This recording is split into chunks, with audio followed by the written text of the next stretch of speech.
15 तक मैं तलावत कर दूंगा।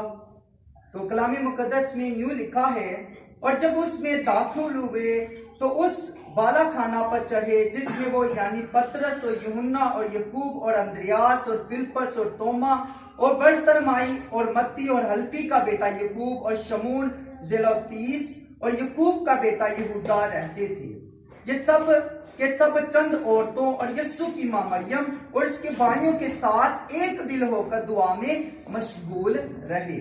और उन्हीं दिनों पतरस भाइयों में तखमीनन 120 शख्सों की जमात थी, खड़ा होकर कहने लगा, खुदावंद के जिंदा बख्श कलाम के पढ़े जाने सुनाए जाने पर हम सब के लिए बरकत हो, आप ही के खुदावंद का शुक्र हो।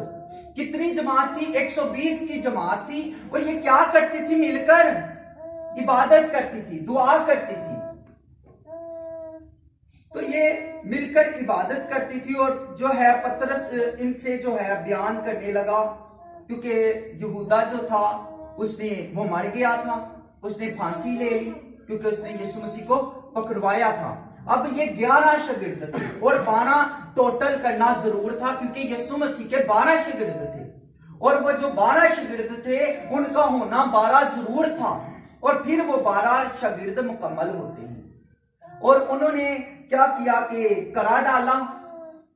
ठीक है, ये आप पढ़ सकते हैं, आपको मिल जाएगा। 23 से आप पढ़ेंगे 26 तक आपको ये सारा हवाला इसका मिल जाएगा, इसी बाप के ना, अमालबंद बाप के।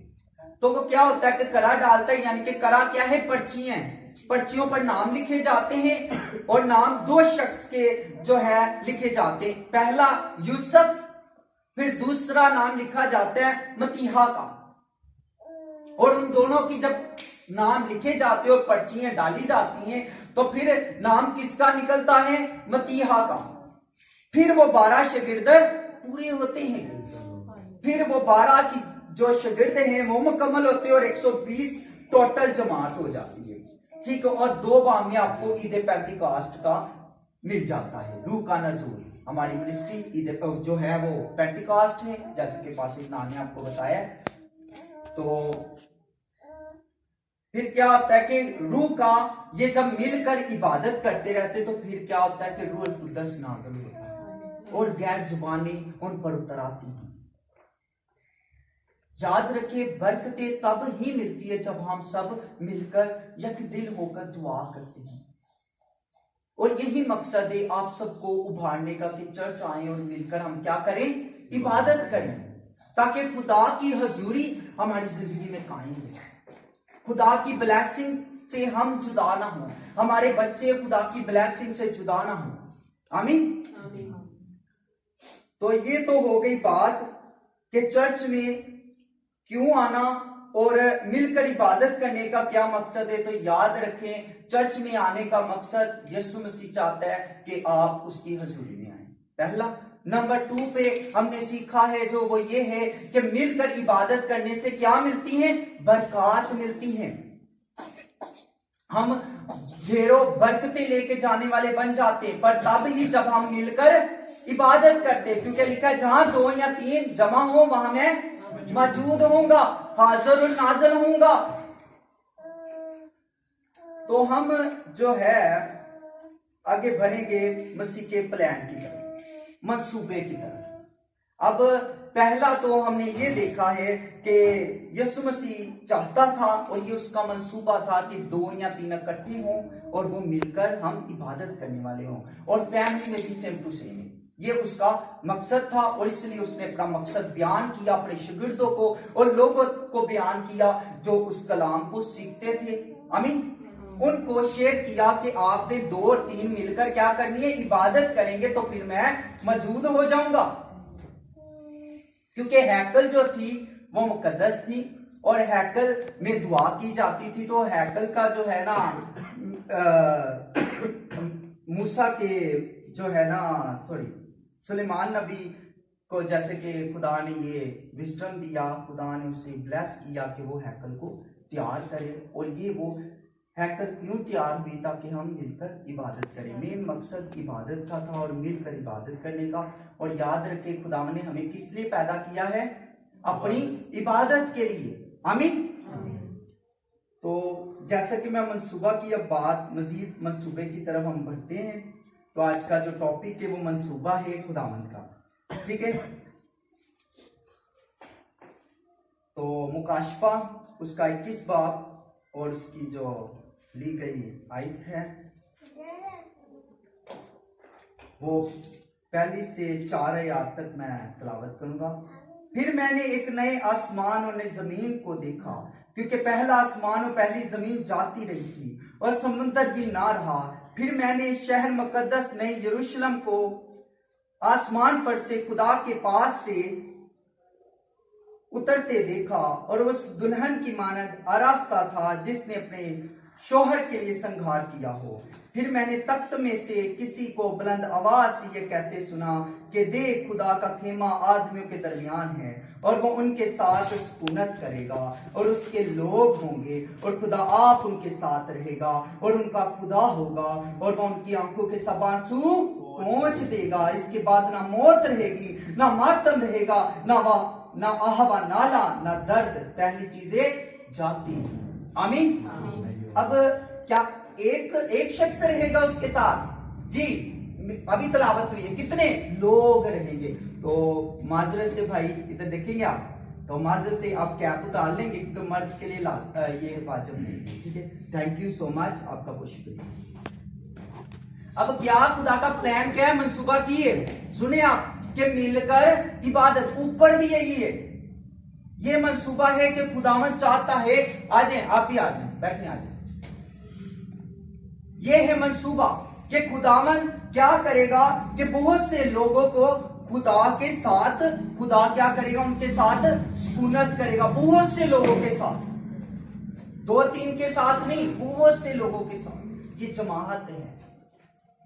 खुदा लोगों को तलब करता है, खुदा चाहता है लोगों को, और उनमें सुकूनत करना चाहता है। और जब वो सुकूनत करेगा तो आप क्या बेचैन होंगे? हरगिज़ नहीं।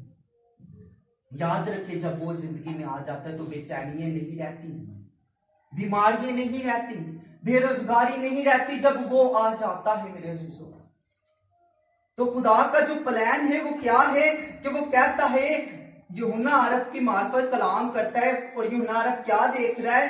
कहता मैंने देखा नया आसमान और नई जमीन। याद रखे, यही वो जमीन होगी पर ये जमीन जाती रहेगी, और यही वो आसमान होगा पर ये आसमान जाता रहेगा। नया आसमान आएगा, नई जमीन होगी, और इसी जमीन पर आसमान से क्या उतरेगा जी? यरूशलेम, नया यरूशलेम आसमान से उतरेगा। और क्या होगा? खेमा आदमियों के दरमियान है और वो उनके साथ सुकूनत करेगा। ये खेमा होगा, यानी कि ये इबादत का घर होगा। आप समझ रहे? खेमा खुदा का घर, इबादत का घर, जहां उसके लोग उसकी क्या करेंगे जी? इबादत करेंगे और सुकूनत करेगा, और वो उसके लोग होंगे, और खुदा आप उनके साथ रहेगा और उनका खुदा होगा, और वो उनकी आंखों के सब आंसू पोंछ देगा। वो आपके सब आंसू पोंछ देना चाहता है, और ना वो चाहता है आपकी जिंदगी में दर्द हो, ना आहवा नाला हो। याद रखें, ये क्यों दर्द हमारी जिंदगी में आया, ये दुख हमारी जिंदगी में क्यों आया, ये मौत हमारी जिंदगी में क्यों आई? तो आदम से तो ऑलरेडी खुदा ने कहा था कि आदम, तूने जो है इस फल को नहीं खाना।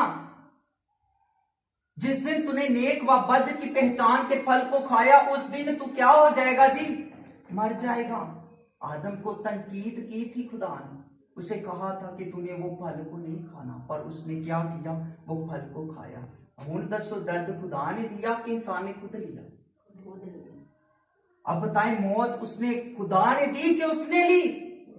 उसने खुद ली, क्योंकि खुदा ने कहा जिस दिन तूने खाया क्या हो जाएगा? मर जाएगा।